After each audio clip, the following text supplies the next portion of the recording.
Assalamualaikum warahmatullahi wabarakatuh. Alhamdulillah alladzi ja'alana khaira ummatin 'alal itlaq fatiris samawati wal ardi wa basitil arzaq. Allahumma shalli wa sallim ala sayyidina Muhammad al-karimil khallaq wa ala alihi wa sahbihi ila yaumil talaq amma ba'd. Pertama mari kita haturkan puja syukur kita kehadirat Allah Subhanahu wa taala yang mana telah memberi kita nikmat sehat dan waktu sehingga pada malam yang mulia ini kita dapat berkumpul untuk meraih dan menghadang nikmat dari Allah Subhanahu wa taala, yaitu memandang kepada wajah orang-orang alim dan mendapatkan ilmu dari orang-orang yang alim yang telah dipilih oleh Allah Subhanahu wa taala. Saya selaku moderator tidak akan banyak berbicara apa-apa karena tujuan kita hadir di tempat ini adalah untuk istifadah, untuk mengambil manfaat dari beliau berdua. Alhamdulillah pada malam hari ini kita kedatangan tamu mulia, yaitu yang pertama adalah Lora Ismail Al-Khalili. Beliau adalah pengasuh Pondok Pesantren Al-Muhajirun Bangkalan. Beliau juga cicit Syekhona Khalil, guru daripada guru-guru di Pulau Jawa. Selain itu beliau juga murid daripada Al-Habib Al-Allamah As-Sufi Ad-Da'i Al-Habib Umar bin Hafid. Juga di tengah-tengah kita ada Gus Ali Zainal Abidin atau biasa dikenal sebagai Gus Ebit. Beliau adalah anggota Komisi Fatwa MUI Jatim. Beliau adalah santri pesantren Lirboyo, yang mana kedua tamu kita pada malam hari ini kita sangat harapkan ilmu-ilmu dari beliau berdua. Semoga nantinya kita pulang dari acara ini dapat benar-benar mengambil manfaat, dapat benar-benar mengamalkan apa yang disampaikan beliau berdua. Langsung saja untuk tema pada malam hari ini, bagaimana tertulis di urgensi tasawuf sebagai interdisipliner ilmu di era society 5.0. Ilmu tasawuf saya sampaikan terlebih dahulu adalah ilmu yang sangat luas. Nanti kita sama-sama dengarkan dari beliau berdua. Ilmu yang sangat luas. Ilmu yang selalu hadir di relung kehidupan setiap manusia. Itu ilmu tasawuf. Agama Islam sampai kepada kita berkat jasa para sufi yang terus meniti jalan kesufian mereka. Sampai-sampai para ulama ketika mendefinisikan ilmu tasawuf itu berbeda-beda. Ada yang mendefinisikan misalkan at-tasawuf al-akhlaq. Kullama zitta fil akhlaq, zitta fit tasawuf. Ada yang mengatakan tasawuf itu akhlak. Semakin mulia akhlak kita, maka kita semakin bertasawuf. Dan banyak lagi, bahkan para ulama mengatakan bahwasanya takrif atau definisi mengenai tasawuf, saking luasnya ilmu tasawuf, saking mencakupnya banyak lini kehidupan, para ulama mengatakan definisi tasawuf yang ada sampai saat ini tidak pernah menyentuh keseluruhan inti dan epistemologi tasawuf itu sendiri. Jadi pengertian tentang tasawuf selama ini adalah pengertian yang aksidental, bukan pengertian substansial. Karena apa? Karena luasnya ilmu tasawuf. Bahkan As-Suhrawardi mengatakan, daripada guru-guru saya menghitung 100 lebih pengertian tentang tasawuf yang berbeda-beda. Itu karena apa? Karena memang tasawuf adalah ilmu yang sangat luas, yang sangat dibutuhkan, apalagi di era ini, apalagi di era modern ini. Oleh karena itu, langsung saja saya tidak akan berbanyak kata. Kami mohon untuk para hadirin di sini, teman-teman kami di sini mendengarkan dengan seksama. Mendengarkan dengan hati, mendengarkan dengan otak untuk kemudian diamalkan. As-Suhrawardi dalam kitabnya Awariful Ma'arif, dalam bab pertama, beliau mencirikan ahlu tasawuf. Jadi kita belajar mulai dari sini untuk mengamalkan tasawuf. Beliau mengatakan, dalam satu bab khusus di awal kitabnya Awariful Ma'arif, apa? Yang mengkhususkan ahlu tasawuf, sufi. Yang menjadi ciri inti pertama seorang sufi adalah husnul istima'. Mendengar yang baik, pendengar yang baik. Tentu mendengar di sini tidak hanya mendengar, tapi juga menghayati, mengangan-angankan, kemudian mengamalkan. Beliau mengutip firman Allah Subhanahu wa taala, "Walau anna fihim khairan la asma'nahum alaihi." Apa maksudnya? Orang-orang yang dikehendaki baik oleh Allah Subhanahu wa taala pasti akan menjadi pendengar yang baik bagi ilmu-ilmu yang telah diberikan oleh Allah Subhanahu wa taala. Maka marilah kita siapkan hati kita, persiapkan otak kita, persiapkan diri kita untuk mendengarkan ilmu-ilmu dari beliau-beliau mengenai tasawuf. Saya tutup dengan firman Allah Subhanahu wa taala, "Wa anzalna minas sama'i ma'an fasala bihi audiyatun biqadariha." Kata Imam Ibnu Abbas, beliau mengatakan bahwasanya mak dalam ayat tersebut adalah ilmu dan audiyah di situ adalah al-qulub, yaitu hati. Maka kita harapkan para hadirin di sini untuk mendengarkan dengan hati-hati mereka, hati-hati yang para hadirin yang ada di sini, persiapkan hati dan otak untuk mendengarkan tentang pentingnya ilmu tasawuf, tentang ilmu tasawuf itu sendiri dari beliau berdua. Mungkin langsung saja diawali dari Lora Ismail Khalili, waktu dan tempat kami persilahkan.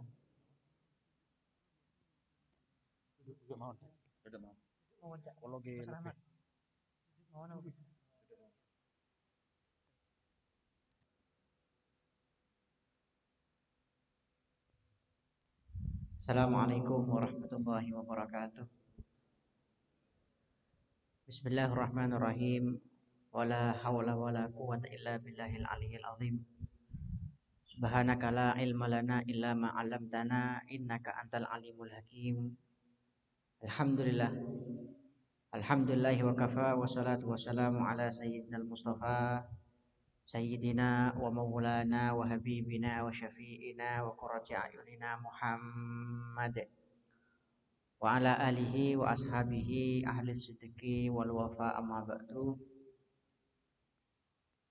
Hadratal muhtaramin yang saya hormati, para guru, para alim, para ulama, para ustadz, ustadzah, wabil khusus kepada pembicara kita pada malam hari ini, beliau Agus Ali Zainal Abidin Muhammad selaku salah satu anggota Dewan Komisi Fatwa MUI Jawa Timur, dan juga moderator kita Mas Khairul Anam serta seluruh para mahasiswa, mahasiswi, para hadirin, para hadirat, para teman-teman, para sahabat sekalian yang hadir pada kajian kita pada malam hari ini. Mudah-mudahan kita semua diberikan ilmu yang barokah, ilmu yang bermanfaat, yang bisa menjadi inspirasi bagi kita, motivasi bagi kita untuk mengarungi kehidupan ini sesuai dengan tata cara yang telah diridhoi oleh Allah Subhanahu wa taala. Amin Allahumma amin. Alhamdulillah, tema yang akan kita bahas pada malam ini adalah tentang ilmu tasawuf, ya. Mana ilmu tasawuf ini adik-adik merupakan, para teman-teman merupakan inti dari ajaran agama Islam. Karena dalam agama Islam itu kita tahu ada 3 hal yang sangat penting. Para ulama kita membagi 3 hal itu menjadi Islam, iman, ihsan, ya. Islam, iman, ihsan.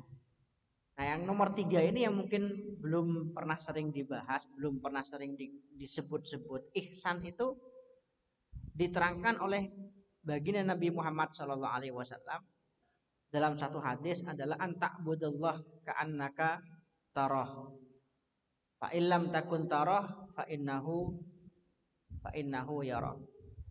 Wa al-ihsan adalah bagaimana kita beribadah kepada Allah seakan-akan kita melihat Allah Subhanahu wa taala. Dan jika kita belum sampai pada tingkatan itu, maka ya, kamu beribadahlah seakan-akan, ya, dengan meyakini bahwa kamu dilihat oleh Allah Subhanahu wa taala. Nah, ini muraqabah, musyahadah, ini termasuk salah satu yang diajarkan dalam ilmu tasawuf.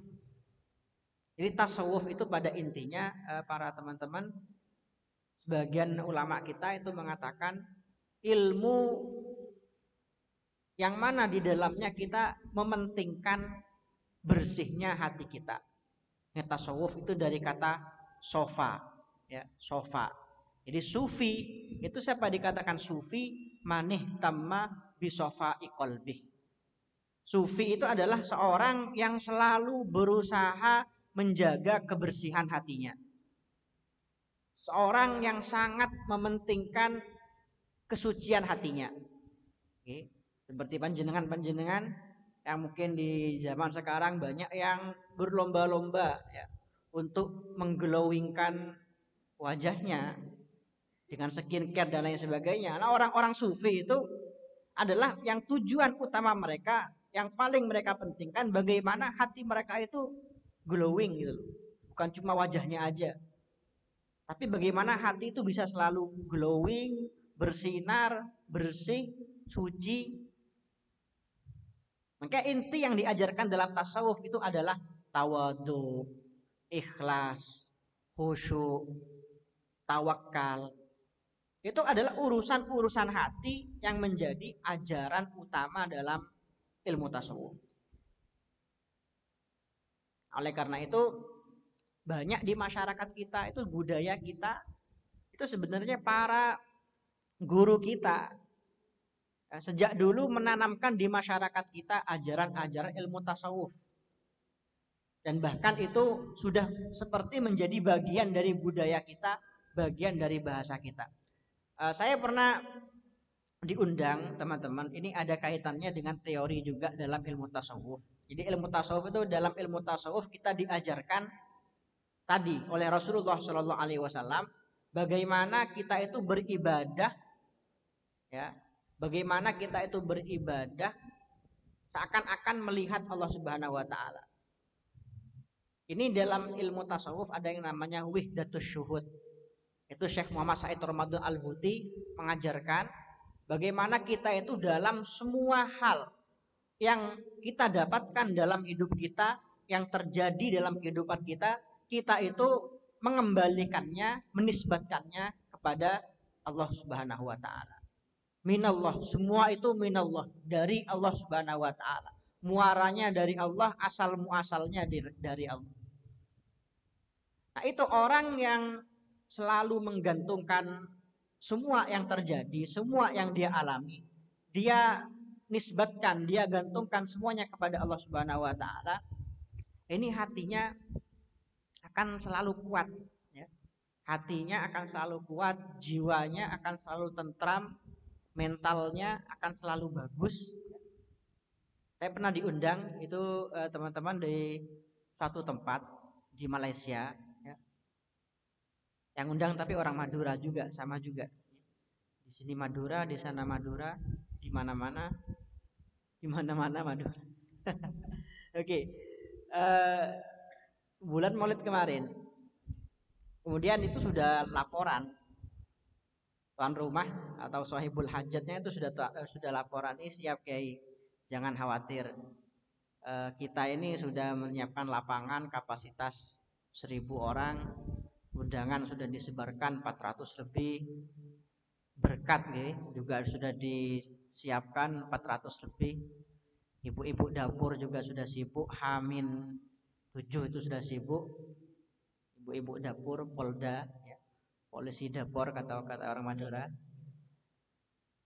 Tapi ketika persiapan sudah semaksimal itu teman-teman, bayangkan.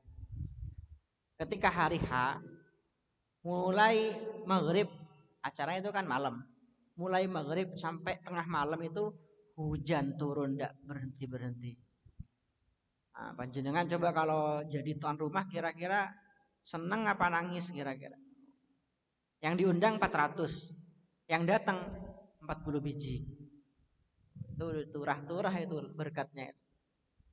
Tapi ini orang Madura yang sejak kecil sudah terbiasa dengan ajaran-ajaran tasawuf, nilai-nilai tasawuf yang diajarkan oleh para leluhur di sana. Ya sedih, pasti sedih.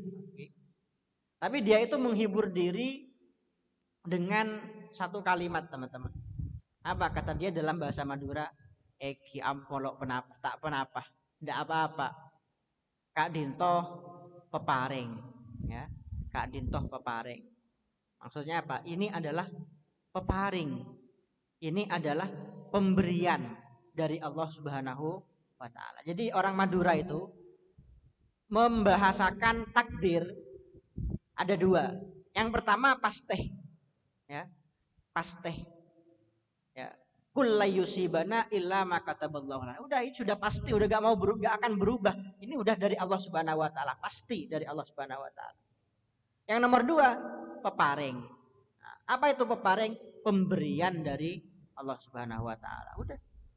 Ini peparing dari Gusti Allah, pemberian Allah Subhanahu wa taala. Pemberian Allah itu udah yang paling bagus, udah yang paling baik, udah yang paling indah, yang paling sempurna. Dikatakan oleh Imam Ghazali, diibaratkan oleh beliau mengatakan laisa fil imkan abda'u mimmakan. Bahwa di dunia ini tidak ada kemungkinan yang lebih indah daripada apa yang telah ditetapkan oleh Allah Subhanahu wa taala. Jadi kamu jangan berandai-andai kepada sesuatu yang telah terjadi. Ini loh. Banyak di antara kita selama ini kena mental, ya, stres, depresi, itu karena satu penyakit. Banyak di antara kita itu yang menggantungkan harapan pada sesuatu yang telah terjadi. Ya. Berharap silahkan, boleh. Ya. Kamu berharap, berpikir positif silahkan. Tapi salahnya apa? Kamu berharap, menggantungkan harapan kepada sesuatu yang telah terjadi. Itu kalau bahasanya Firza Besari, rasa yang tepat di waktu yang salah. Oke, itu kan rasa yang tepat. Berharap silahkan, bagus. Tapi waktunya salah. Kenapa kamu sekarang malah menggantungkan harapan? Makanya kata Rasulullah, perkara itu kalau sudah terjadi, la takul laukana kada walaukana kada. Kamu jangan bilang, ya Allah andaikan seperti ini, andaikan seperti itu. Nah itu teman-teman, ya. Itu banyak di antara kita, barang itu sudah jatuh, ya, barang itu sudah terjadi, tapi kita masih mengangan-angan, kita masih menggantungkan harapan pada masa lalu. Ya tadi saya sempat diskusi sama Gus Ebi, sama Mas Anam, tasawuf ini juga besar kaitannya loh teman-teman dengan masalah psikis, ya, masalah psikis yang banyak dialami oleh ya kita, ya, generasi M, generasi Z di zaman sekarang. Nah, saya sangat tertarik membahas hal ini karena saya juga termasuk salah satu yang mengalami, ya. Dulu setelah kejadian COVID itu saya pernah kena COVID, itu ada oleh-olehnya, ya. Oleh-olehnya itu ya gangguan cemas, ya, anxiety, takut mati, takut ini, takut itu. Yang pada awalnya saya itu menyangka itu mungkin gangguan mistis dan lain sebagainya, makanya di ruqyah nggak mempan-mempan gitu. Nah, itu di ruqyah, mulai ruqyah yang original sampai ruqyah yang abal-abal itu saya sudah coba semua. Bukan, ternyata ruqyahnya memang abal-abal, Gus. Tapi pada asalnya saya sadar, oh ternyata ada, ya, memang penyakit seperti ini, dan itu dinamakan kalau dalam dunia psikiater itu, ya, itu dinamakan sebagai gangguan cemas. Ya, diagnosanya dua, gangguan cemas dan insomnia. Waktu itu saya nggak bisa tidur, beberapa malam saya nggak bisa tidur. Nah itu banyak loh teman-teman, gangguan psikis ini, masalah mental itu banyak yang terbantu dengan religiulitas, ya, dengan kuatnya keagamaan yang kita punya. Meskipun kita tidak bisa menuduh orang yang kena penyakit mental itu, oh kamu kurang zikir, kamu, ya, kamu kurang iman, ya, kamu kurang bersyukur. Itu jangan langsung memvonis seperti itu, ya. Tapi bisa ada kaitannya, ya. Karena kata ahli, kata psikolog itu memang kita itu di dunia ini nggak ada yang bisa selamat dari seperti galau, sedih, ujian, cobaan. Itu semua kita pasti dapat, ya. Semua kita pasti dapat. Cuma yang membedakan kita dengan para wali Allah Subhanahu wa taala itu adalah bagaimana kita menyikapinya. Ketika kesedihan itu datang, ketika kegalauan itu datang, kejenuhan itu datang, kesumpekan itu datang, ujian, cobaan, itu bagaimana kita menyikapi perkara tersebut.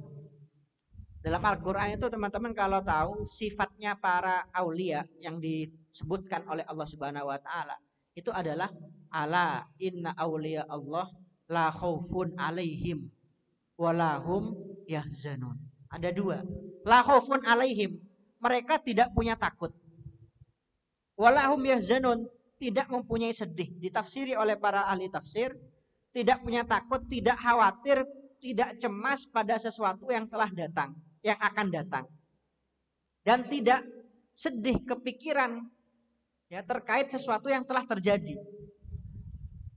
Nah, mereka maksudnya sudah bisa mengatur pola pikir mereka dengan sebaik mungkin.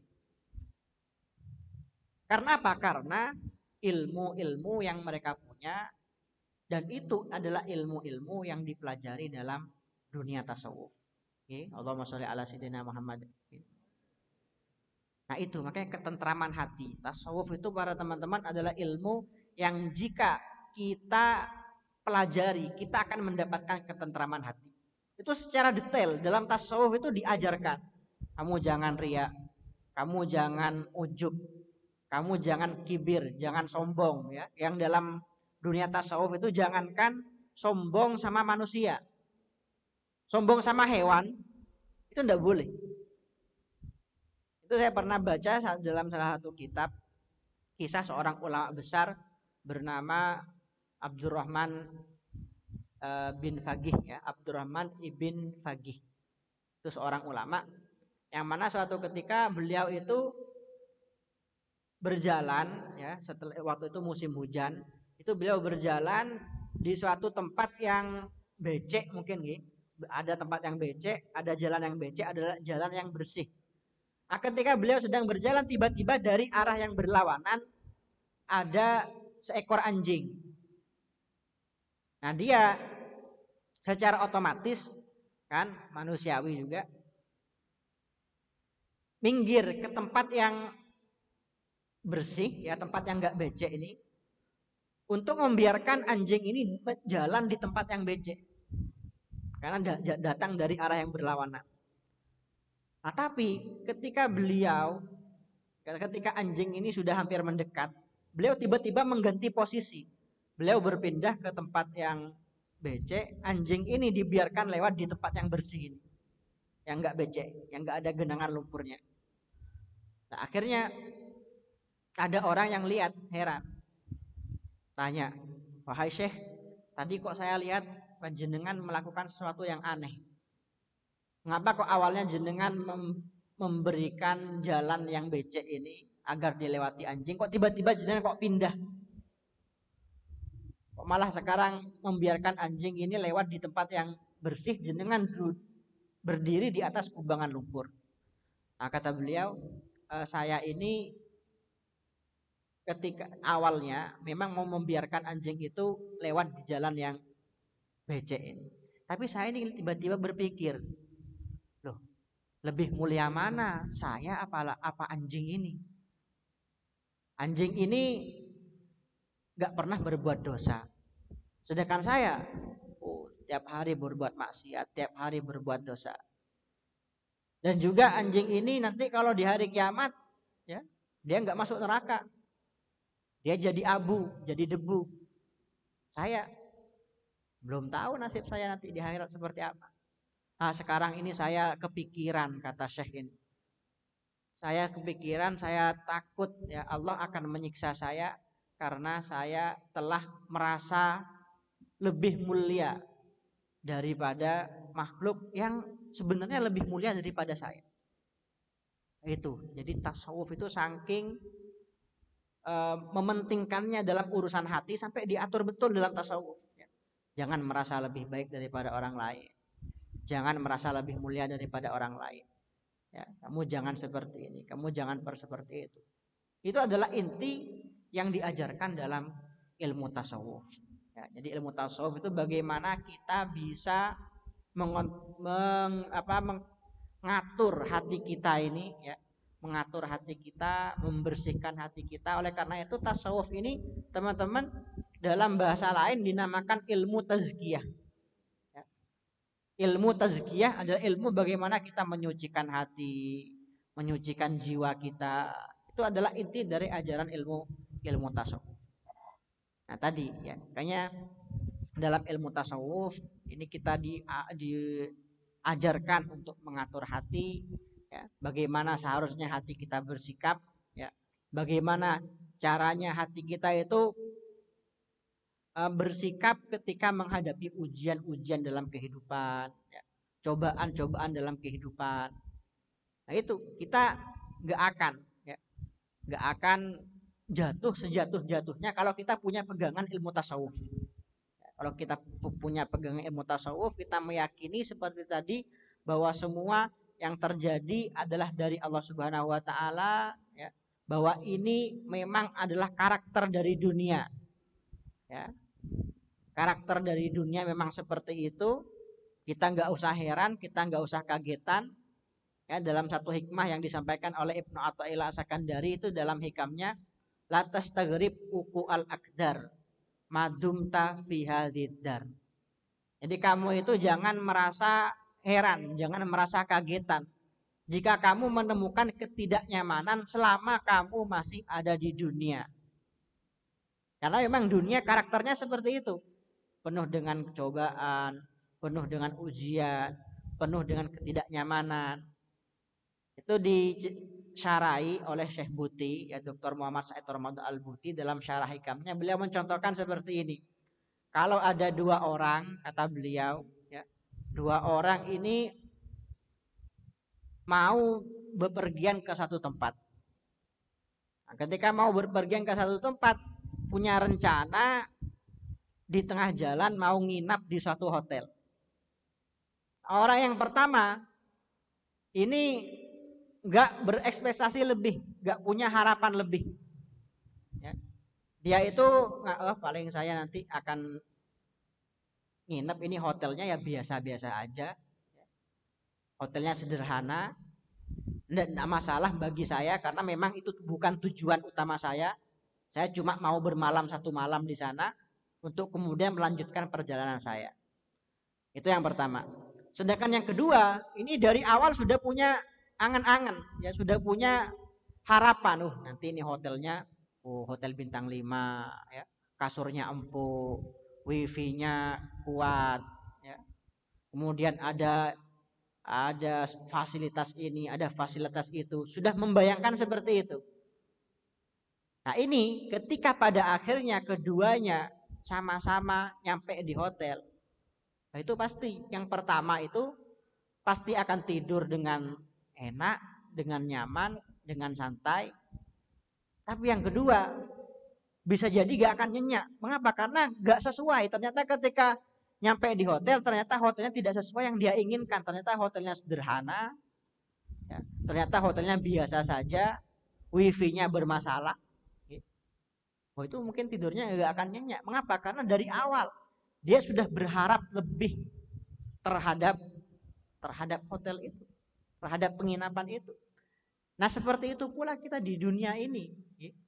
Di dunia ini kalau kita sudah bisa memahami karakter kehidupan itu seperti apa, karakter dunia itu seperti apa, kita dari awal sudah gak berharap lebih kepada dunia, ya, bahwa dunia itu bisa berubah-ubah seperti apapun, meskipun kita gak mau, maka seperti apapun dunia berubah kepada kita, kita nggak akan kaget, ya. Kita nggak akan terpuruk. Mengapa? Dari awal kita sudah siap dengan semua konsekuensi yang akan kita dapatkan di kehidupan di dunia ini. Ya Allahumma sholli ala sayyidina Muhammad. Oke. Kayaknya itu inti dari tasawuf, ya. Ilmu hati, ya, adalah ilmu hati mengajarkan kepada kita bagaimana cara kita bersikap sebagai hamba Allah Subhanahu wa taala, bagaimana cara kita bersikap menghadapi kehidupan ini sehingga sesuai dengan apa yang diajarkan oleh Rasulullah, sesuai dengan apa yang dikehendaki oleh Allah Subhanahu wa taala. Mungkin itu yang bisa saya sampaikan.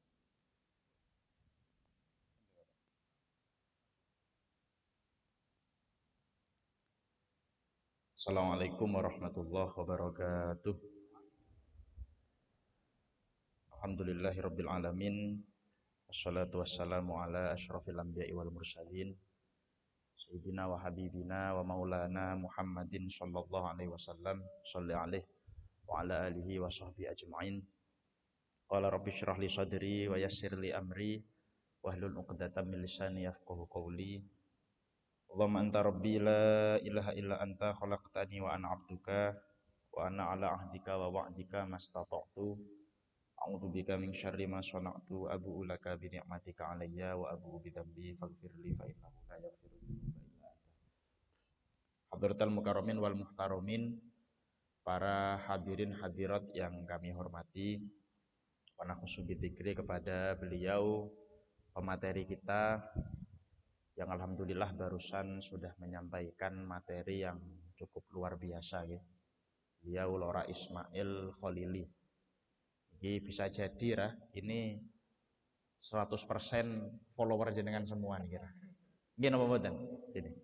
Ada yang belum follow Lora Ismail? Ini ya. Saya doakan yang follow Lora Ismail nanti di akhirat bisa diimami oleh beliau menuju surga. Amin. Makanya di Al-Qur'an kan ada itu ya. Yauma yad'u kullu unasin bi imamihim gitu ya. Jadi mau enggak mau bagaimanapun itu nanti kalau di akhirat kita jalan itu berdasarkan imam kita siapa. Nggih. Imam kita siapa? Kalau kita follow-nya Lora Ismail, bukan kalau Mas Lora Ismail, terus siapa lagi? Siapa yang namanya Buya Yahya, siapa dan lain sebagainya, ini insya Allah kita nanti bersama beliau-beliau.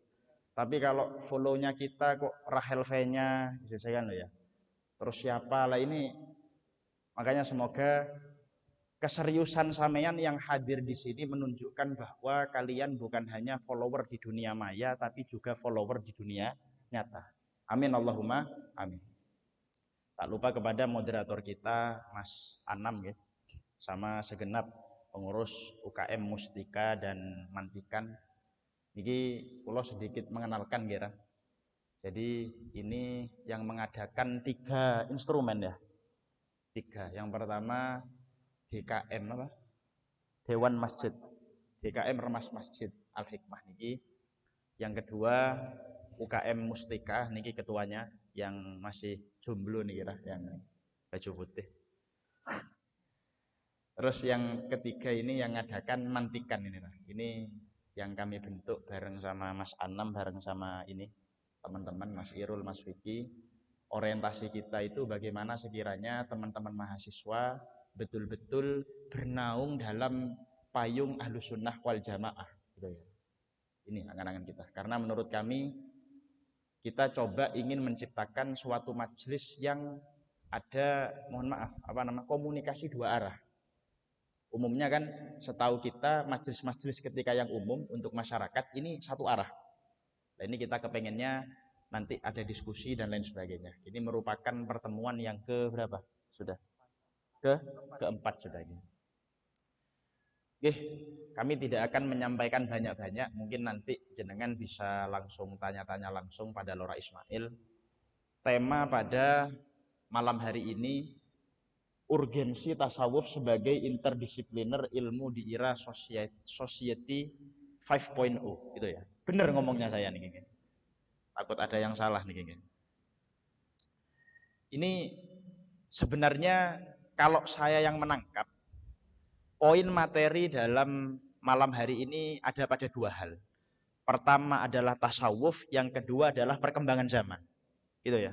Perkembangan zaman yang itu identik kalau kata sekarang society 5.0. Cuman kalau bahasa-bahasa kayak gini nih biasanya bahasa biar gampang dapat proposal ke atasan gitu biasanya ya. Industri 5.0, society 4.0 dan lain sebagainya. Niki pertama gini ya. Pertama tentang tasawuf, yang kedua tentang perkembangan zaman. Tadi terus terang saya sempat ngobrol sama Lora Ismail sama Mas Anam, tapi saya belum menemukan materi yang konkret. Makanya ngapunten rah tadi pas jenengan nyampaikan saya scroll-scroll karena memang menurut kami perlu ya. Jadi tadi dalam salah satu kitab tasawuf di sana dijelaskan bahwa tasawuf itu menurut Syekh Abdul Qadir Al-Jailani, at-tasawuf laisa ma ukhidha anil qil wal qol, walakin ukhidha minal ju' wa qatil ma'lufat wal mustahsanat. Iki nggih. Jadi tasawuf itu laisa minal qil wal qol. Tasawuf itu sebenarnya bukan apa yang saya ucapkan, bukan ucapan-ucapan ini. Mohon maaf, ini ucapan-ucapan saya mungkin loh ya tentang tasawuf itu tidak akan berarti kalau itu tidak diimbangi dengan yang namanya qatil ma'lufat wal mustahsanat walakin ukhidha minal ju' wa qatil ma'lufat wal qatil mustahsanat. Maksudnya bagaimana tasawuf itu bukan diambil dari banyaknya perkataan orang kalau tasawuf itu ini dan lain sebagainya. Tapi apa? Tapi tasawuf itu diambil dari rasa lapar dan juga dengan qatil ma'lufat, mencegah semua kebiasaan yang itu sebenarnya kebiasaan buruk. Lalu wal mustahsanat, yaitu apa? Mencegah terhadap hal-hal yang itu berlebihan. Berlebihan bagi diri kita. Makanya apa namanya? Ada salah satu makalah itu ya, apa pengertian israf? Mahwal israf. Israf itu ternyata menurut salah satu ulama, israf itu adalah mazada anil hajat. Sesuatu yang berlebihan dari kebutuhan. Ini sudah layak untuk dinamakan sebagai israf, rasa boros. Lah ini ya, makanya kalau saya pribadi terus terang apa yang disampaikan oleh saya atau juga oleh Lora Ismail itu yang mencerminkan tasawuf itu sebenarnya justru haliyahnya. Justru apa? Haliyahnya. Ini mungkin saya mau menceritakan sisi tasawuf Lora Ismail, gak enak ini ya. Ada orangnya langsung ya. Mungkin saya sedikit mencontohkan kiai-kiai atau ulama zaman dulu. Saya masih ingat guru saya itu Kiai Haji Ahmad Idris Marzuki, pengasuh pondok pesantren Lirboyo, Sohibul Ma'had Lirboyo yang santrinya sekarang itu 40 ribuan. 40 apa? Ribuan. Niku ngapunten, beliau dulu waktu itu santrinya masih 10 ribuan. Beliau dulu itu beli mobil bagus, ya. Rumahnya ya bagus. Habis itu apa? Beliau pakaian juga bagus. Tapi apa? Tapi guru saya itu tahu sendiri. Beliau tidurnya niku mboten di sofa. Tidurnya beliau mboten di sofa. Tapi apa? Beliau itu punya semacam amben. Amben niku apa? Amben niku ya. Yang cuman apa? Yang cuman kayu, dipan kayu itu ya. Dipan kayu. Beliau itu meninggalkan kesenangan-kesenangan yang berupa tidur di sofa mewah, di rumah mewah, tapi tidurnya beliau memilih di amben kayu itu. Lah ini mohon maaf, bayangkan ya. Kira-kira sampean ya, kira-kira sampean kalau ketika tidur terus ada dipan kayu sama sofa, milih tidur di mana sampean? Di mana? Di sofa ya, apalagi kadung booking hotel. Hatta Al-Afu, Al-Afu. Saya dapat riwayat dari sinten namanya Habib Ahmad Bafaqih bahwa Habib Umar bin Hafid itu ketika nginep di hotel, tidurnya beliau itu tidak di sofa, tapi tidurnya itu di bawah. Tidurnya apa? Di bawah. Niki loh, ini merupakan wujud konkret bahwa at-tasawuf wal al-amal. Tasawuf itu merupakan amal. Dan juga banyak sekali ulama-ulama zaman dulu yang memang beliau itu mencerminkan suatu perilaku tasawuf meskipun tidak terpengaruh dalam gemerlapnya dunia. Ini ya, makanya kalau saya boleh simpulkan dalam menghadapi tasawuf dan perkembangan zaman, ini sebenarnya ada dua hal. Pertama adalah kita betul-betul menjaga dari gemerlapnya dunia. Dari perkembangan zaman yang sekarang. Misalkan mohon maaf ya, ketika ada apa, ada sesuatu yang itu berbau maksiat, kita ghaddul basar. Kita memejamkan mata. Atau ada juga toreko tasawuf, yang mana toreko tasawuf itu merespon terhadap perkembangan zaman, tapi tetap dengan menerapkan nilai-nilai tasawuf. Makanya saya pernah itu ya, ngaji ke Mbah Yai Maimun waktu Ramadanan. Ini kalau mboten kalian tuh Mbah Yai Maimun Zubair itu mendawuhkan hal semacam ini. Lek zaman saiki uzlah itu sudah uzlah, tahu uzlah ya? Uzlah itu menyendiri untuk wiritan, bertapa, ngaji dan lain sebagainya. Dawuhnya Mbah Maimun itu ya, bagaimana? Lek zaman saiki itu wis uduk zamane uzlah di gua. Uzlah di mana? Di gua. Lek coro aku uzlah sing apik iku di hotel. Uzlah yang bagus itu apa? Di hotel. Maksudnya bagaimana? Maksudnya ketika kita memang dalam kondisi yang nyaman sekali ya. Ini sangat berpengaruh terhadap kekhusyuan dan kekhidmatan kita dalam berzikir kepada Allah Subhanahu wa taala. Lah ini mungkin merupakan salah satu contoh. Makanya termasuk kemarin Maulana Habib Lutfi bin Yahya. Maulana Habib Lutfi bin Yahya, beliau kan terkenal. Terkenal apa ya? Terkenal salah satu tokoh tasawuf Indonesia saat ini. Bahkan kemarin mengadakan acara Multaqo Sufi Internasional yang mengundang pembicara-pembicara sufi dari luar negeri. Hatta itu ada yang pembicara sufinya dari Brazil. Dari mana? Dari Brazil itu. Ya gitu maksudnya beliau. Bayangkan padahal populasi Islam di Brazil itu mungkin cuma 1%. Cuman saya pernah baca itu cuma 1%. Tapi apa itu diundang ke Indonesia untuk menyampaikan sedikit prakata berkaitan tentang tasawuf. Beliau menekankan bahwa apa? Bahwa kalau Habib Lutfi itu sering menekankan tasawuf itu bukan cuman persoalan sampeyan ngaji iso khusyuk. Sampeyan sholat bisa betul-betul khusyuk. Sampeyan misalkan wudhu sesuai dengan syarat dan rukun, bukan itu. Tapi apa? Tapi bagaimana ketika kita menerapkan nilai-nilai tasawuf di semua lini kehidupan. Di politik kita terapkan nilai tasawuf, ya. Di kampus sebagai mahasiswa kita terapkan nilai tasawuf. Di ranah pekerjaan bisnis kita terapkan itu yang namanya nilai tasawuf. Ini poin intinya tasawuf itu di sana. Sebab apa? Tasawuf wal amal. Tasawuf itu poinnya ada pada amal. Makanya tadi kalau saya sedikit kutip ada 5 ciri-ciri ya. 5 ciri-ciri seorang sufi. Yang pertama adalah seorang sufi itu pasti al-ilmu bil kitab was sunnah. Okay. Kok ada orang ngaku dia sufi, sedangkan dia tidak paham soal fikih, maka apa? Maka itu merupakan suatu kebohongan. Makanya kalau dawuhnya Imam Malik, man tasawwafa walam yatafaqqah faqad tazandaka. Jadi orang kok cuman mempelajari tasawuf tapi dia tidak mempelajari tentang fikih, maka dia sungguh telah berperilaku layaknya orang zindik.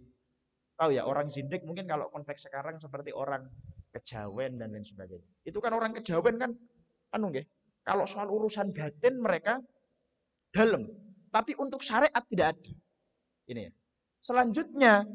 Selanjutnya kata Imam Malik, wa man tafaqqaha wa lam yatasawwaf faqad tafassaqa. Dan barang siapa yang cuman belajar fikih tapi dia tidak menerapkan nilai-nilai tasawuf, tidak belajar tasawuf, maka apa? Maka dia faqad tafassaqa. Dia sungguh rawan sekali melakukan perbuatan fasik. Misalkan mohon maaf. Kalau dalam fikih, sampean misalkan punya emas 1 nisab. Punya emas berapa? 1 nisab. 1 nisab itu kalau sekarang mungkin emas 80-an gram. 80 gram. 83 ya. 83 gram. Ini sampean menyimpan emas 83 gram itu selama 11 bulan, 12 bulan kurang 1 hari. Tapi apa? Sebelum 1 tahun emas itu sedikit sampean jual. Ini sudah gugur yang namanya kewajiban zakat. Gugur yang namanya apa? Kewajiban zakat. Nah, ini secara fikih benar, tapi secara tasawuf itu jelas apa? Salah. Jelas apa? Salah. Misalkan ini ya. Selain itu, mohon maaf saya pernah dikasih contoh niku nggih. Guru saya Buya Kafa, Ki Abdullah Kafabi Mahrus, itu belum pernah mau melaksanakan sholat di pom bensin. Tahu ya, di mana? Pom bensin. Kadang kan ada ya. Di pom bensin kan pasti ada musola, kadang ada masjidnya agak besar, tapi beliau itu nggak mau. Sebab nopo? Sebab beliau mengatakan waktu ditawari sama putra beliau, "Buya, nopo salate teng musala pom ngriki kersane nutuk." Ternyata jawabnya beliau, "Man, pom itu tempatnya ngisi bensin, bukan tempatnya sholat. Pom itu tempatnya Ngisi bensin bukan tempatnya sholat. Sama kayak sebaliknya gitu ya. Kadang kita ketika perjalanan, waktu kebelet buang air kecil, kita kan kadang carinya, boleh masjid, aku harap nguyuh. Ini apa badan? Kadang ya. Nah ini secara adab itu sudah merupakan melenceng. Sebab nopo masjid itu tempatnya sholat, bukan tempatnya buang air kecil. Nah ini merupakan salah satu, bahkan kemarin sempat didhawuhi sama siapa namanya, Gus Solah ya, Gus Solah Kiai Haji Sholahuddin Munsif. Beliau salah satu pesan yang disampaikan oleh Mbah Yai Maimun Zubair sewaktu beliau mondok di Mekah. Jawabnya beliau gini, kan mondok di Mekah itu biaya visanya mahal tiap tahun. Tiap tahun itu mahal sekali. Akhirnya dawuhnya Mbah Yai Maimun bagaimana? Dawuhnya Mbah Maimun seperti ini. Cung, awakmu lek misale gak kuat bayar sekolah di Mekah, balik wahen, ojo kerja. Jangan apa? Jangan kerja. Sebab apa? Sebab Mekah itu bukan tempatnya kerja. Mekah bukan tempatnya kerja. Padahal mohon maaf ya, kalau mau jadi orang yang nuntun orang tawaf, itu satu kali bisa-bisa tarifnya 2 juta kalau di sini. Tawaf 7 kali nganter nih loh, itu langsung tarifnya berapa? Sekitar kalau saya dengar dari Baba Nahil itu waktu itu ya, itu bisa sampai 2 juta. Tapi jawabnya etikanya Mbah Yai Maimun bagaimana? Kalau kamu gak kuat belajar di Mekah untuk membiayai, maka apa? Maka kamu pulang. Gak usah lanjut di Mekah. Gak usah lanjut di Mekah sembari kerja. Sebab apa? Mekah itu bukan tempatnya kerja. Ini di sana sangat menunjukkan nilai tasawuf dalam konteks amal. Dalam konteks apa? Amal. Itu ya, pertama al-ilmu bil kitab was sunnah. Selanjutnya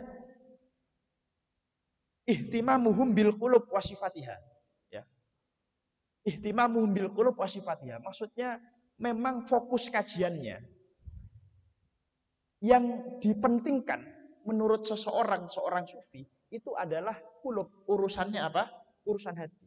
Tidak peduli dia itu mau ilmunya bagaimana, zahirnya bagaimana, yang penting ini, yang penting apa? Hati. Makanya niki mohon maaf ya, kita kalau betul-betul mempelajari ilmu tasawuf, ini seringkali memiliki sudut pandang yang berbeda dengan kawan-kawan kita, hatta walaupun itu apa? Walaupun itu bersifat umum. Misalkan gini ya, misalkan husnudzon, apa namanya? Husnudzon. Husnudzon ini merupakan bagian dari tasawuf. Misalkan gini, kita ngelihat ada orang kok goncengan, gitu ya. Goncengan laki sama perempuan masih muda. Seringkali apa yang kita justifikasi, oh ini sama pacarnya. Sama apa? Pacarnya. Lah, tapi orang yang memiliki nilai pandangan tasawuf, ketika masih ada satu takwilan yang membenarkan terhadap orang yang goncengan itu, tentu dia akan meyakini terhadap takwilan tersebut. Oh itu bukan pacarnya, bisa jadi itu adiknya. Bisa jadi itu sudah menikah. Maka ketika kita hiasi hati kita dengan hal-hal semacam itu kita menciptakan nilai yang namanya husnul. Ini ya, itu yang kedua. Yang ketiga, ikhlas. Jelas ya, mungkin ikhlas itu sangat istimewa sekali ya. Ini mohon maaf, saya pernah dinasehati sama salah satu guru saya, kalau jenengan kenal itu Kiai Haji Abdul Haris, tahu ya? Ustadz Haris Pondok Al-Bidayah. Beliau itu mengatakan seperti ini. Sampun Gus, kalau ada seorang ulama, mohon maaf ya, saya itu selalu menghindari ketika menulis buku. Menulis buku, saya memang betul-betul kepengen menulis atas dasar pengetahuan saya. Tanpa mempertimbangkan terhadap apakah buku ini menjual atau bagaimana. Itu loh. Insya Allah buku Lora Ismail sama saya itu juga bukan termasuk kira insya Allah ya. Ini beliau insya Allah mau launching buku lagi ya. Sudah ada yang punya bukunya nih teman-teman. Sudah ada ya. Niku itu hatta kemarin sama seperti kemarin ya. Apa yang didawuhkan Mbah Yai Maimun Zubair terhadap Gus Solah. Salah satu pesannya kayak gini. Salah satu pesannya, Cung, awakmu, kamu jangan cuman ngajar di madrasah saja. Sebab apa? Sebab madrasah itu mesti ada bayarannya. Kapan ngajar kok ada bayarannya? Berarti itu kurang ada unsur keikhlasannya. Itu ya, itu daunnya siapa? Mbak Yai Maimun. Makanya saran saya, kalian sebelum ngajar diniyah, ngajar apa, ayo dimapankan di urusan bisnis dan lain-lain. Sehingga apa? Sehingga kita betul-betul tidak ada harapan terhadap apa pengajaran kita dengan konteks dibayar. Mungkin langsung saja ya yang terakhir karena sudah malam. Ini ya. Al-mahabbah wa itharul haq ala ma siwahu. Jadi seorang sufi itu pasti memiliki sebuah mahabbah, sebuah rasa cinta, rasa cinta. Jadi niki kita, makanya kita mohon maaf ya, kita kalau ketemu atau kenal sama orang yang rasa mahabbahnya itu sudah nancep, itu betul-betul kelihatan ketenangan orang tersebut. Estu nih Mbak, kalau sampean tahu ya, orang mahabbahnya ke guru kok sampai seperti itu, ya. Orang mahabbah ke siapa namanya ulama sampai seperti itu. Maka apa? Kita membaca ketenangan. Sebab apa? Sebab rumusnya gini. Mahabbatus syekh muqaddimatun li mahabbatir rasul. Wa mahabbatur rasul muqaddimatun li mahabbatillah. Jadi apa? Jadi kecintaan kita terhadap guru itu merupakan pembuka terhadap kita memiliki rasa cinta kepada Nabi Muhammad SAW. Jangan mengaku sampean mahabbah pada Nabi kalau sampean masih belum bisa mahabbah terhadap guru sampean. Begitu juga jangan mengaku kalian cinta kepada Allah kalau kalian belum bisa menerapkan mahabbah terhadap Rasulullah SAW. Makanya sampai ada dawuhnya Habib Lutfi niku nggih. Dawuhnya Habib Lutfi. Orang kalau sudah tertancap rasa mahabbah pada hatinya, maka lisannya akan terjaga dari mengucapkan omongan yang buruk. Matanya akan terjaga dari melihat sesuatu yang haram. Dan telinganya akan terjaga dari mendengarkan hal-hal yang diharamkan. Makanya ini ya, pentingnya yang namanya mahabbah. Bagaimana kita bisa mengetahui atau belajar tentang mahabbah? Ini rata-rata dengan musahabah. Dengan apa? Sering berkumpul kepada orang yang sudah betul-betul tertancap dalam hatinya rasa mahabbah. Makanya saya masih ingat nih mungkin. Saya masih ingat nih kurang ada salah satu murid Maulana Habib Lutfi bin Yahya yang umurnya diambil di usia muda. Namanya Ki Haji Abdullah Sa'ad. Menawi nate kepanggih jenengan. Nate mireng ya. Ki Haji Abdullah Sa'ad. Itu beliau tatkala masih hidup ya. Tatkala masih hidup. Wafatnya mungkin kurang lebih ketika Covid kemarin wafatnya. Itu pas ketika masa-masa lagi hidup. Niku maturnya bilangnya ke Habib Lutfi bin Yahya. Itu mesti bilangnya, bah, kulo setiap sholat, kulo bukan setiap sholat. Saya selalu berdoa, bah, supaya umur saya ini dikurangi sehingga apa? Sehingga umur saya diberikan oleh Allah kepada jenengan. Karena apa? Karena jenengan manfaatnya begitu besar kepada umat. Biar Allah mengurangi umur saya tidak apa-apa. Ayo coba, sampean ada enggak yang berani berdoa seperti ini buat guru sampean? Berani mboten mbak-mbak sama mas-mas ini? Ya. Jangankan umur ya ibaratnya ya. Mau ngasih apa ke guru itu aja masih apa? Masih hitung-hitungan. Nauzubillahi min dzalik. Lah niki nggih, makanya hatta saya pribadi belum pernah tahu seorang alumni pesantren yang mana dia takzim dan menghormati kepada gurunya ketika rawuh ke dalamnya atau kemana, yang betul-betul hormat secara maksimal. Saya tidak pernah tahu dia kekurangan dalam kehidupannya. Belum pernah tahu saya.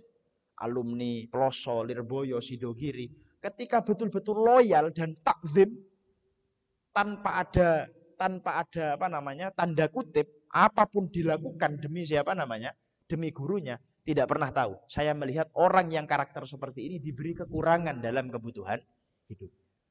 Pun mungkin niku nggih dari saya, mungkin dilanjut untuk sesi tanya jawab. Monggo Mas Anam.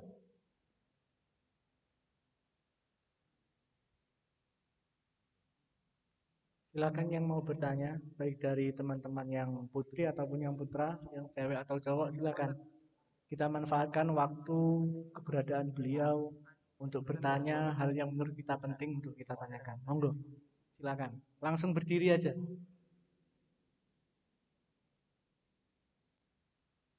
Dari ya silakan Mas maju aja. Atau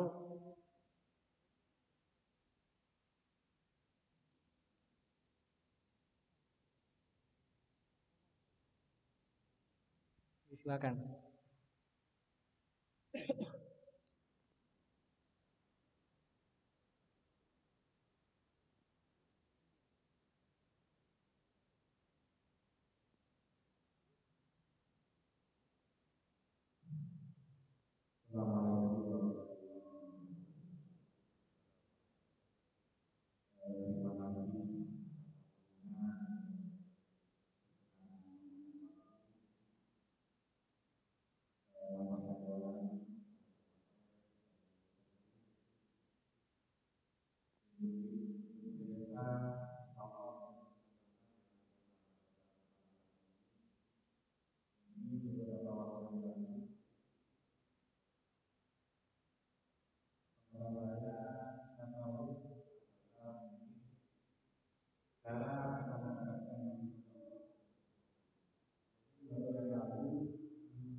Ya silakan, banyak yang angkat tangan, mungkin ditampung dulu pertanyaan. Silakan.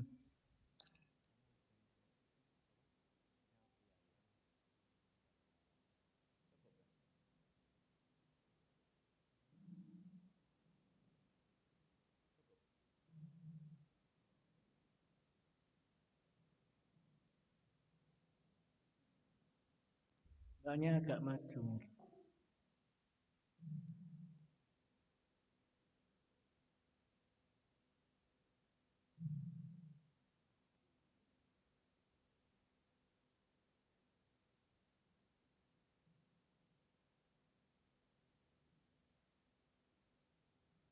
Terima kasih atas kesempatannya. Assalamualaikum warahmatullahi wabarakatuh. Perkenalkan, nama saya Afifian. Apa yang follower lama dari YouTube kan ada dengan satu sering mengikuti soal Telegram juga. Jadi saya juga alumni adik-adik ada mahasiswa mungkin kayaknya itu karena punya sangat memberikan nilai-nilai sufi untuk saya dengan kebetulan zamannya kelasnya saya juga bisa ketemu dalam kita dan beliau juga itu banyak sekali ilmu-ilmunya. Baik, terima kasih. Saya upayakan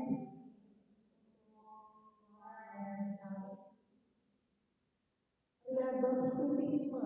Jadi sekarang itu kan kita anak muda, saya masih merasa menjadi di tengah kemunduran era saya ini, teknologi yang semakin merajalela, kemudian sosial media juga semakin jadi saya kalau nggak pakai sosial media itu nggak enak gitu.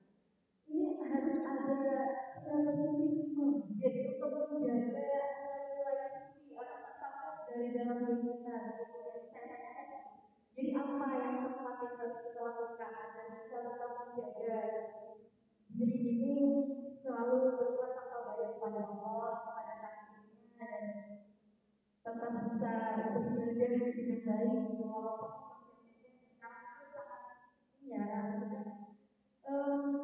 saya membayangkan di masa akan datang anak saya, cucu saya seperti yang lebih ganas lagi pengaruhnya gitu. Itulah terima kasih pertanyaan saya. Mohon izin nanti saya ada pas dengan ya terima kasih. Assalamualaikum warahmatullahi wabarakatuh.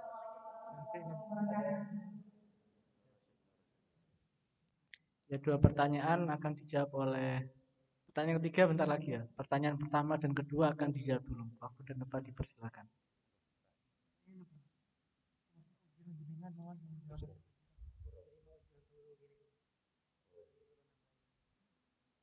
Nggih, niki tadi yang tanya soal ikhlas ya, dikaitkan sama berat untuk ikhlas, apalagi kita butuh bangunan apa dan lain sebagainya. Niki ngapunten ya, saya mengutip dawuh dari Maulana Habib Lutfi, simple.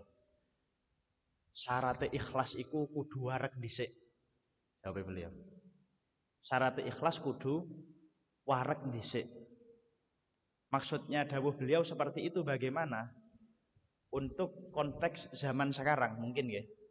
Itu seseorang betul-betul bisa dikatakan ikhlas ketika dia sudah selesai sama urusan perutnya. Selesai dengan urusan apa? Perutnya. Dalam artian apa? Dalam artian oke, jenengan boleh untuk dituntut ikhlas dan lain sebagainya. Nggak ada apa namanya gaji dan lain sebagainya. Lalu tapi jangan Anda tuntut ikhlas istri dan anak sampean nantinya. Ya, karena tidak boleh hamlun nas ala madhabi, itu nggak boleh. Mengarahkan orang lain pada pandangannya dia sendiri, ini merupakan suatu kesalahan. Jadi makanya menurut kami pribadi, orang yang itu ya, yang memang dia masih ada problem ekonomi, lalu menjadikan tasawuf sebagai pelarian dan mengatakan itu zuhud, ikhlas dan lain sebagainya, itu bukan zuhud, bukan ikhlas, tapi apa? Tapi kepeksa zuhud, kepeksa ikhlas. Karena saya kalau manhaj saya pribadi, niku napa? Syarat ikhlas itu kudu wareg dhisik, harus kenyang dulu. Dalam artian sudah selesai sama urusan perutnya.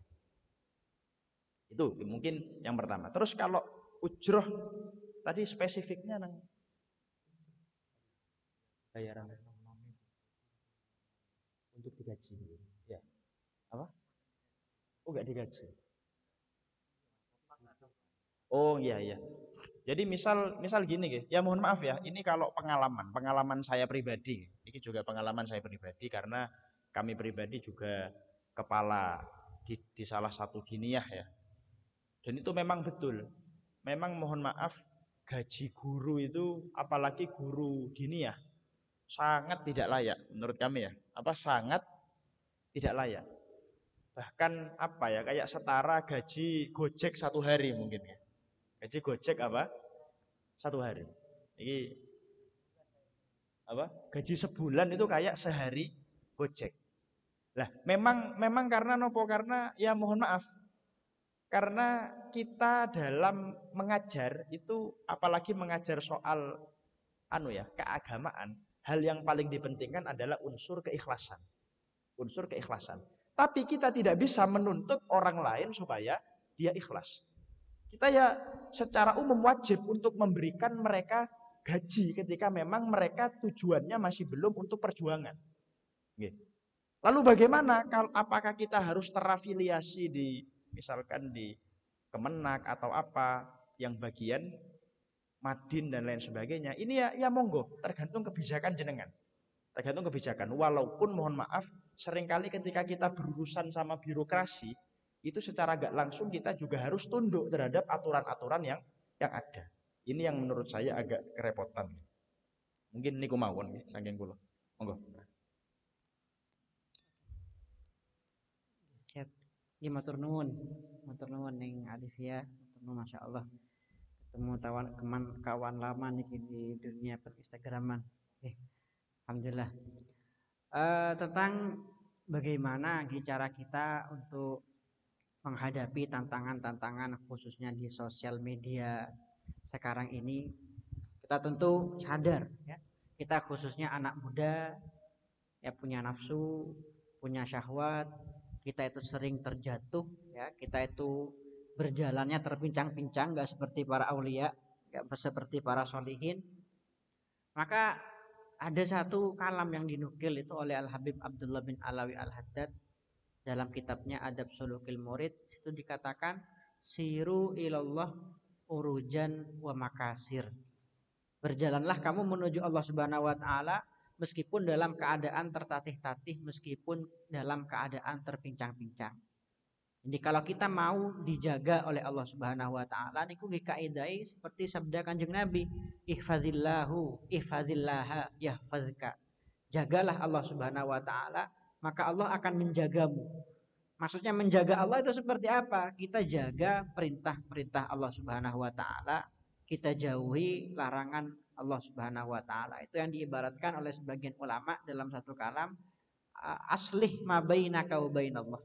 Perbaiki hubungan antara kamu dengan Allah Subhanahu wa taala.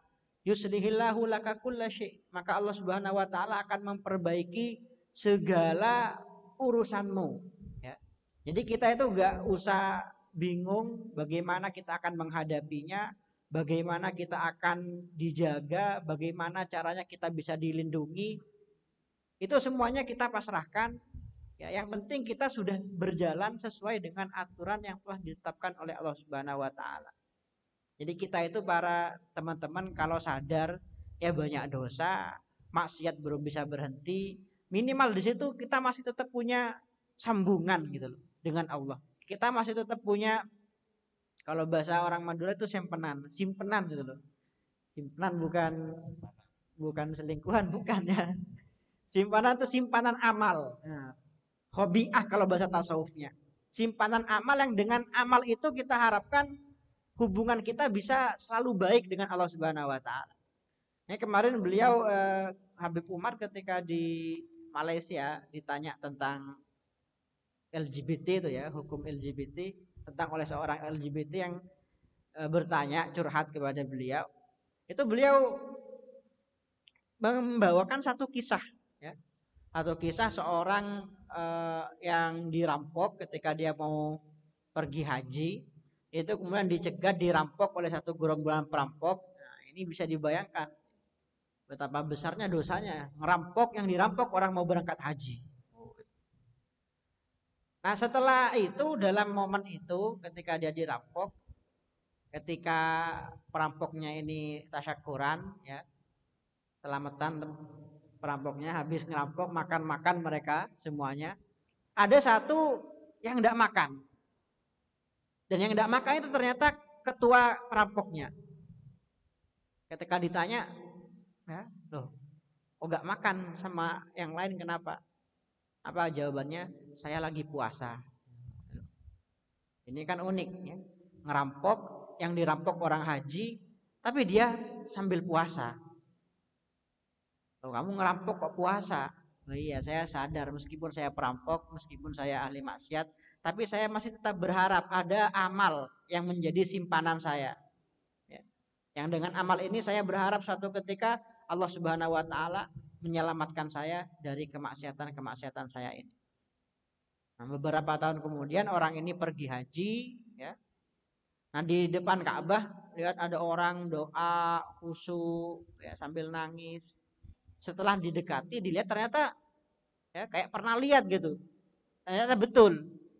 Itu adalah ketua perampok yang dulu pernah merampok dia. Ya, ketika ditanya ya, apa sebabnya dapat hidayah tadi? Itu karena saya tetap menyimpan satu amal, saya tetap istiqomah puasa. Dengan puasa itu Allah Subhanahu wa taala menyelamatkan saya dari kegelapan, menyelamatkan saya dari masa kelam saya. Dan bagi saya ya, kaidah kita yang harus kita punya, yang harus kita pegang teguh ya. Seperti tadi yang disampaikan oleh Habib Abdullah bin Alawi Al-Haddad, siru ilallah urujan wa makasir, meskipun terpincang-pincang, meskipun terbata-bata, meskipun tertatih-tatih, kita tetap harus punya prinsip untuk menjadi orang yang baik, untuk menjadi orang yang dekat kepada Allah Subhanahu wa taala, dan tentunya ya dengan banyak-banyak meminta kepada Allah Subhanahu wa taala. Kita itu meyakini semua itu adalah dari Allah ya. Semua itu yang muassir ya, yang kuasa adalah Allah, yang mempengaruhi adalah Allah. Ya, maka cara kita untuk menghadapi semua tantangan tentunya adalah dengan bergantung kepada Allah Subhanahu wa taala ya. Itu semua cara ya, itu adalah inti cara dari untuk menghadapi semua godaan, baik itu nafsu, baik itu setan ya. Ya, dalam satu hadis itu Rasulullah mengatakan al mukmin al qawi khairun wa ahabbu ilallah minal mukmin ad-dhaif. Bahwa seorang mukmin yang kuat itu lebih dicintai oleh Allah daripada mukmin yang lemah. Ini hadis ini selama ini sebanyak digunakan oleh orang-orang yang ahli olahraga ya, riyadhah tapi ahli olahraga, bukan riyadhah tasawuf, bukan. Pemain bola ya, pemain basket, al mukmin al qawi khairun wa habbu ilallah minal mukmin ad-dhaif. Nah, tapi bukan itu sebenarnya yang dimaksud oleh Kanjeng Nabi. Di situ seakan-akan ada pertanyaan, wahai Kanjeng Nabi, bagaimana cara kita untuk menjadi seorang mukmin yang kuat? Bagaimana cara kita untuk menjadi seorang mukmin yang tangguh? Nah, di situ ada hadis setelahnya, ista'in billah wala ta'jiz ya. Kamu itu selalu mintalah tolong kepada Allah Subhanahu wa taala dan jangan kamu menjadi orang yang lemah. Ini orang yang lemah itu siapa? Orang yang tidak pernah bergantung pada Allah Subhanahu wa taala. Nah, kalau ada orang itu nanya kepada saya untuk jadi orang sukses, misalkan gimana amalan Lora untuk menghadapi ujian ya. Ujian sekolah, ujian kampus, atau untuk menghafalkan ujian di pondok pesantren. Nah, itu cara yang sering saya lakukan sebelum kita masuk ke dalam satu perkara ya. Kita itu pertama kali bergantung kepada Allah ya. Ayo gantungkan diri kita, berdoa meskipun itu bahasa Indonesia, ada apa? Ya Allah, saya ini lemah ya Allah. Saya ini tidak bisa apa-apa. Saya ini tidak tahu apa-apa. Ya Allah, bantu saya, kuatkan saya, tunjukkan jalan bagi saya. Nah, kita dengan cara itu masuk pada satu perkara bukan dengan kekuatan kita, bukan dengan kemampuan kita, tapi kita masuk ke dalam suatu amal, suatu perkara billah walillah. Kita masuk dengan Allah Subhanahu wa taala, dan ketika kita masuk dengan Allah, maka semua urusan kita pasti akan dimudahkan oleh Allah Subhanahu wa taala.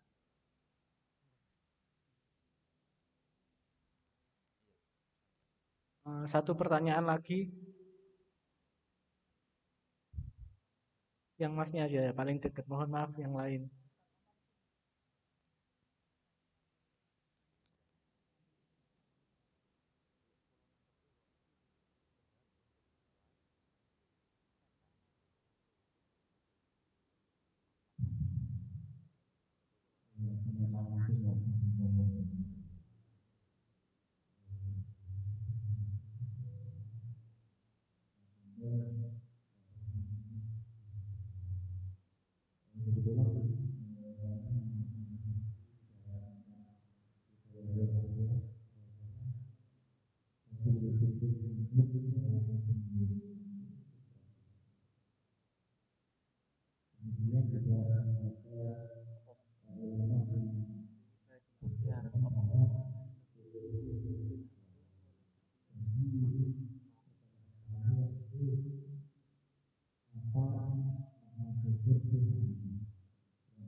Coba apa Mas? Pertanyaan yang terakhir tadi.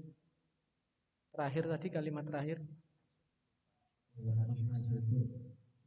Syukur.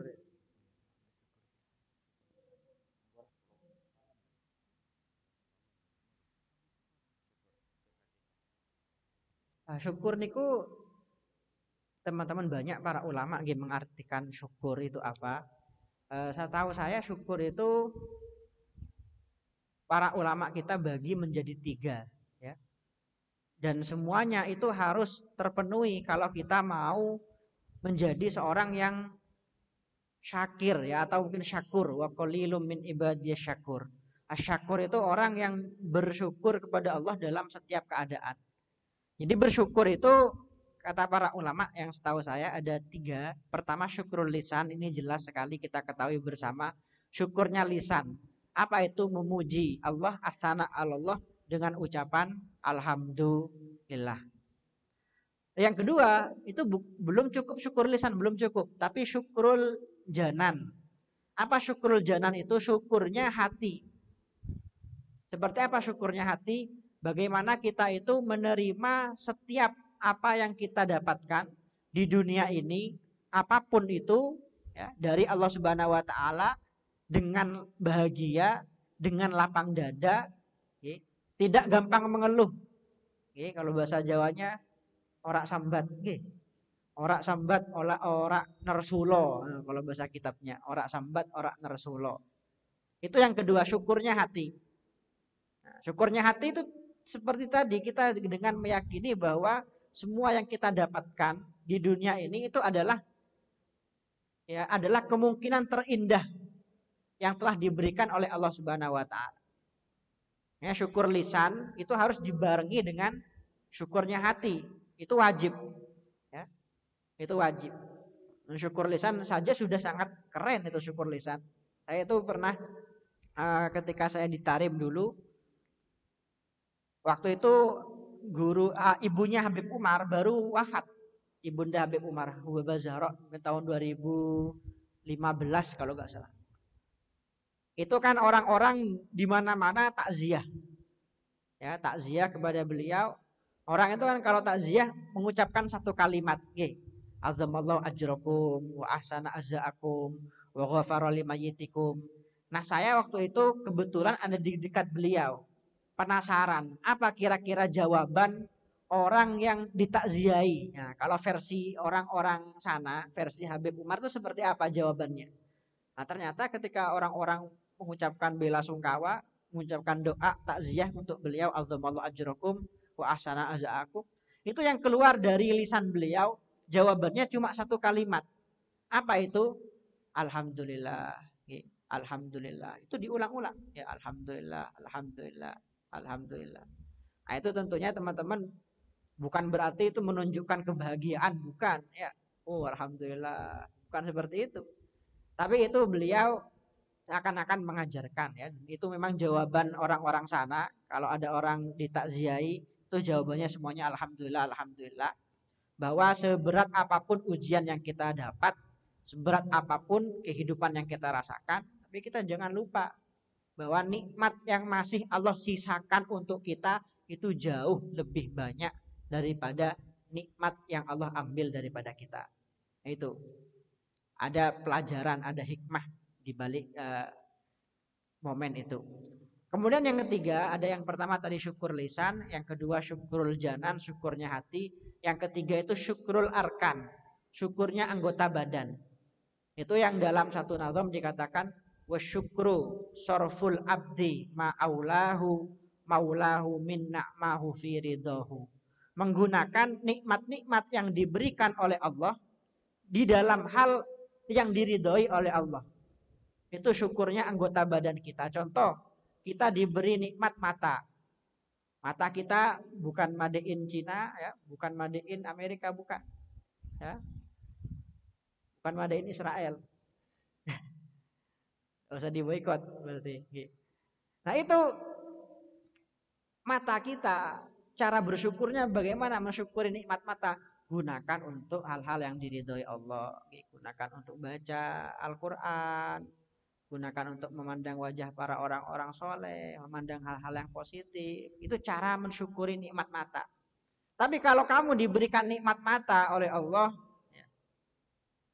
matanya digunakan untuk hal-hal yang diharamkan oleh Allah, ya, lihat foto haram atau lihat video haram, itu meskipun kamu mengucapkan alhamdulillah 1 juta kali, itu tidak bisa dikatakan sebagai orang yang bersyukur atas nikmat Allah Subhanahu wa ta'ala. Itu masuk kufur nikmat nanti maksudnya, ya, termasuk kufur nikmat. Jadi 3 hal yang jika terpenuhi maka syukur itu bisa menjadi syukur yang sempurna.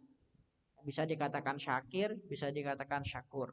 Pertama syukur lisan, yang kedua syukur janan ya hati, yang ketiga syukrul arkan, syukur anggota badan kita yang telah diberikan oleh Allah Subhanahu wa taala.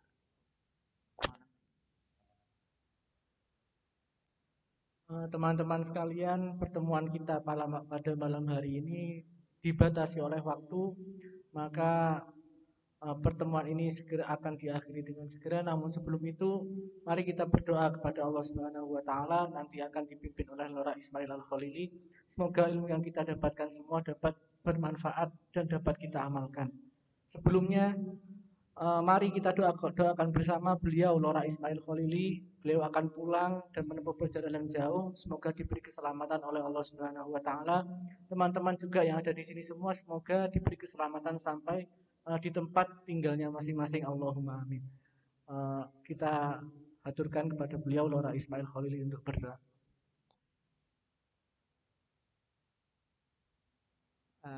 Teman-teman, ada satu oleh-oleh ya. Saya kebetulan termasuk anggota. Saya punya tim di Bangkalan saya, namanya tim Lajnah Turos Syekhona Khalil, yang tugasnya itu mencari manuskrip tulisan tangan beliau ya, kami cetak, kami jadikan kitab ya. Sampai sekarang alhamdulillah ada sekitar 6 atau 7 yang berhasil kami cetak, kami sebarkan. Itu ada sebagian amalan yang ditulis oleh beliau, mungkin teman-teman ada yang mau mengamalkan. Ini amalan sederhana, bagus ya. Dan amalan ini jangan khawatir, sunnah Nabi juga ada dalilnya ya. Jadi kayak yang fanatik harus ada Quran hadisnya, nih jangan khawatir, ada hadisnya juga. Itu ada, beliau menulis suatu amalannya seperti ini. Dan insya Allah amalan ini jenengan semangat, karena amalan ini termasuk amalan untuk melancarkan rezeki. Nah, itu kan orang-orang semangat. Kalau amalan urusan duniawi itu biasanya mengamalkannya luar biasa semangatnya. Itu kalau saya itu di Facebook, misalkan dulu di Facebook atau di Instagram ada amalan nge-share, amalan untuk membersihkan hati, ya, amalan untuk mendekatkan kepada Allah. Itu yang nge-like, yang nge-share sepi itu, ya. Yang nge-like mungkin 100, yang nge-share 20 mungkin. Tapi kalau udah urusan amalan untuk melancarkan rezeki, amalan untuk mendatangkan jodoh, itu langsung itu mobil tuh semua. Ini amalannya gampang aja, ketika panjenengan masuk rumah. Nah, masuk rumah, sebelum masuk, kalau di sini rumah, kalau mahasiswa apa? Kos-kosan gitu atau pondok gitu, kontrakan. Sebelum masuk itu jenengan baca, silakan dibaca, apalagi kalau di tanggal tua boleh dibaca. Assalamu alaina wa ala ibadillahi sholihin. Assalamu alaina wa ala ibadillahi sholihin. Hafal semua insyaallah kalau panjenengan salat. Yang kedua, surat Al-Ikhlas. Nah, ini surat Al-Ikhlas 1000 kali. Buatan 1 kali mawon ya. Sebelum masuk rumah, assalamu alaina wa ala ibadillahi sholihin, bismillahirrahmanirrahim, qul huwallahu ahad, Allahus samad, lam yalid wa lam yulad wa lam yakul lahu kufuwan ahad. Setelah itu masuk, silakan masuk. Apa jenengan keluar mau masuk lagi, baca lagi. Panjenengan keluar mau masuk lagi, baca lagi. Itu ditulis oleh beliau di situ, barang siapa yang mengamalkan ini disebutkan dalam hadis, maka rezeki rumahnya, tempatnya akan penuh dengan kebaikan dan rezekinya akan lancar sampai meluber ke rumah para tetangganya. Dikatakan seperti itu. Saya awalnya sempat curiga itu, Gus. Hadis yang ngendi enggak tahu nemu aku. Kata beliau di situ jelas disebutkan dalam hadis. Saya enggak pernah nemu, saya sempat curiga kayak orang-orang sebelah. Jangan-jangan enggak ada Quran nih, jangan-jangan enggak ada hadis. Nah, beberapa tahun kemudian ternyata saya nemu hadis riwayat Ibnu Majah. Itu dawuh Kanjeng Nabi, man qara'a qul huwallahu ahad hina yadkhulu manzilahu nafatil faqra an baitihi wa an jirani. Barang siapa yang membaca surat Al-Ikhlas ketika mau masuk rumah, maka surat itu, surat Al-Ikhlas akan mengusir kefakiran dari rumahnya dan rumah para tetangganya. Ini untuk panjenengan yang mau mengamalkan, monggo silahkan bisa diamalkan. A'udzu billahi minasyaitonir rajim. Bismillahirrahmanirrahim. Ya Rabbana lakal hamdu ya sayyidi kama yanbaghi li jalali wajhika wa li 'azimi sultanika. Falakal hamdu hatta tarda wa lakal hamdu idza radita lakal hamdu ba'da ridha. Allahumma shalli ala sayyidina Muhammadin nurika sari wa madadikal jari wajma'ni bihi fi kulli atwari wa ala alihi wa sahbihi ya nur. Allahumma ya Rabbana inna nas'aluka sihatan fit taqwa wa tula umrin fi husni amal wa rizqan wasi'an la tu'adzibuna alaih wa hfadhna aina ma kunna wa la takilna ila anfusina tarfat ain. Wa sallallahu ala abdika wa rasulika sayyidina Muhammadin wa alihi wa sahbihi wa sallam. Taqabbal minna ya sayyidi ya Rabbana bisri asraril Fatihah.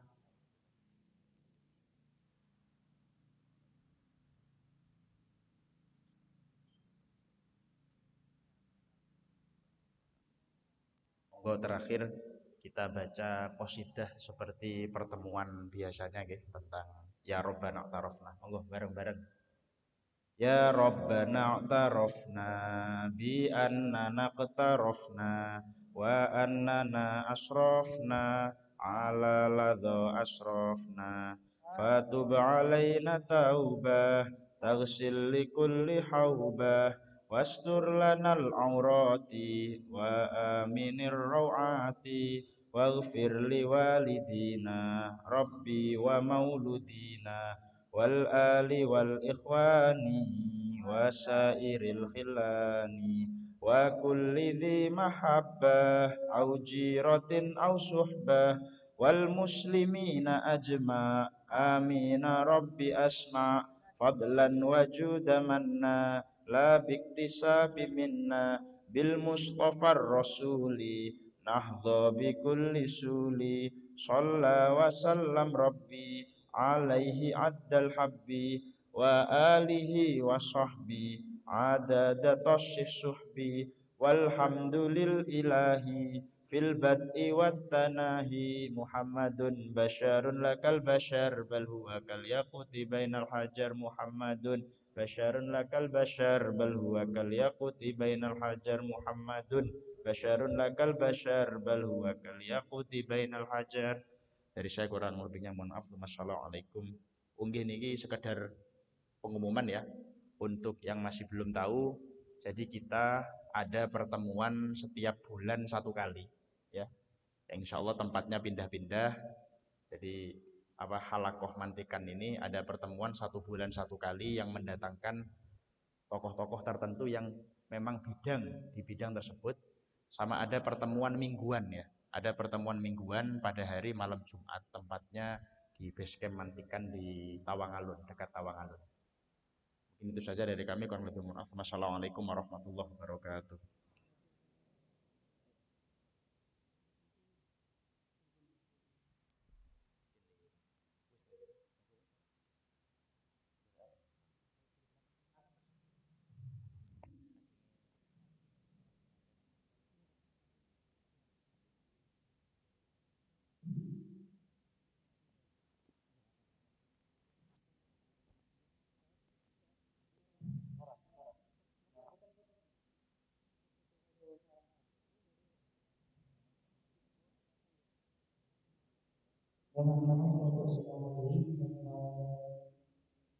Untuk bersama